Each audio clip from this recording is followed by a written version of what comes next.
This is a reading from the Gospel of Matthew, chapter 14, verse 22 and on.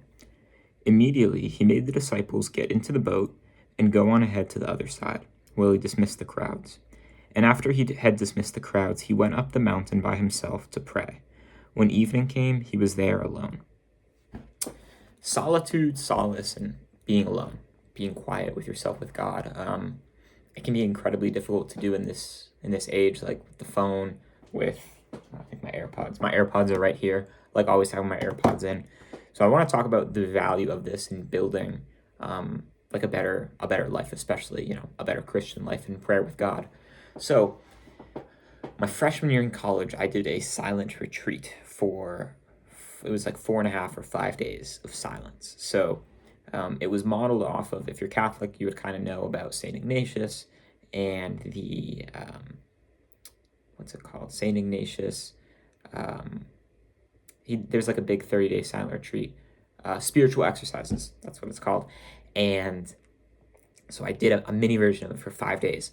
So we go there. It's like this cool retreat place. They say, hey, you're gonna have like a spiritual director. We're gonna do some talks, but like after dinner today, like we're gonna be quiet for like 5 days. And I was like, oh my gosh, like no talking.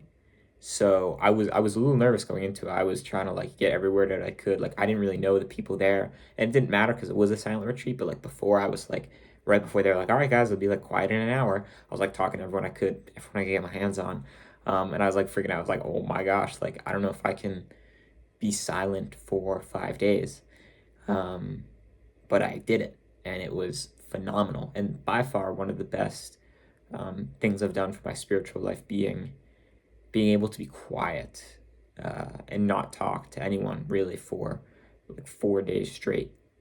I didn't check my phone. I wasn't reading my texts. I was just, there were these kind of theological talks they would give about the life of Christ, and like meeting with the spiritual director like 1 hour every day in daily mass. But beyond that, it was silent, and you were kind of just there with your thoughts. And well, obviously, like that's sort of like impractical to like take 5 days or take 30 days, especially, with some of us for busy lives. Once you sort of do something like that, with a long experience like that, Jesus, 40 days fasting in the desert, you really realize the value of being able to detach yourself from society, from the noise, and from all the input in the world.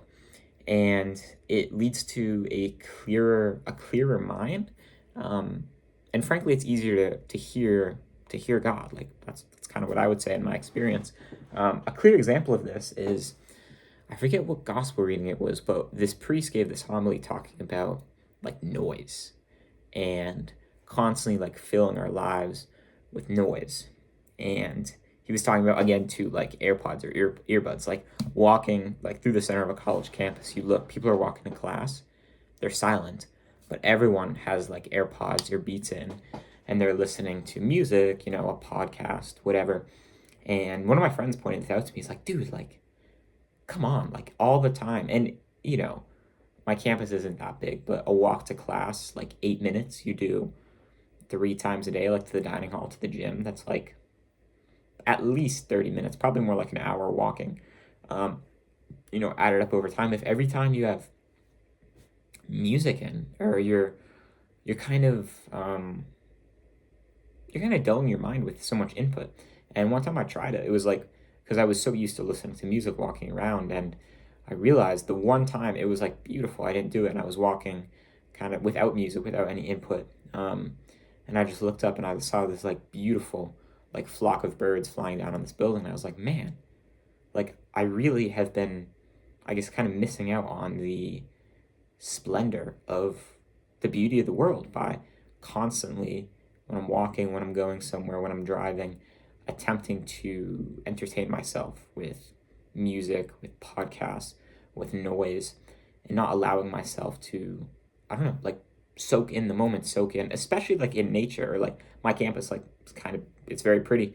Not being able to admire that, not being able to admire that aspect of God's creation, because we're constantly drowning ourselves out with noise. Another point here too is kind of like the value of being alone. don't know. I sort of, I don't know if this is like completely fully true, but I find that the people who are like best with others, who are best socially, are often people who are okay being by themselves, people being alone. Obviously, there's sort of like the idea of like neediness here, like with relationships with girls, like being able to not be in a relationship, kind of, and like being mentally stable and okay with that makes you more qualified to be in one because it's not out of like a dying, needy need, needy need. But just yeah, being able to be with your thoughts is incredibly powerful, um, and definitely prepares you better for when you are then having to engage with the world and social stuff like that. Um, yeah, oftentimes it can be so difficult to hear God in our lives, um, whether we're trying to pray or just we're like reflecting back on a year and the times we talk to God. But if you think about it, like how are you gonna being able to discern God's calling when you're listening to a podcast on the way to work, or you're listening to music on the way to class, or constantly in the gym and stuff like that?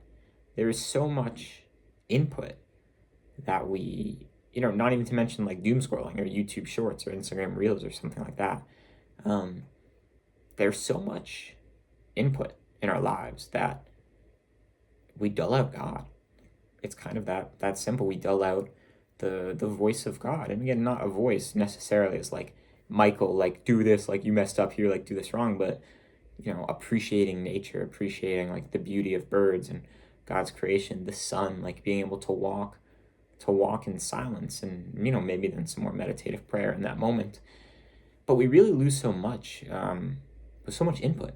Um, yeah, and there are so many other examples. I actually looked it up because I didn't know where this verse was, but I looked at like Jesus going to the mountain to be alone, and this other article showed up. Like 9 times Jesus retreated to be alone with God.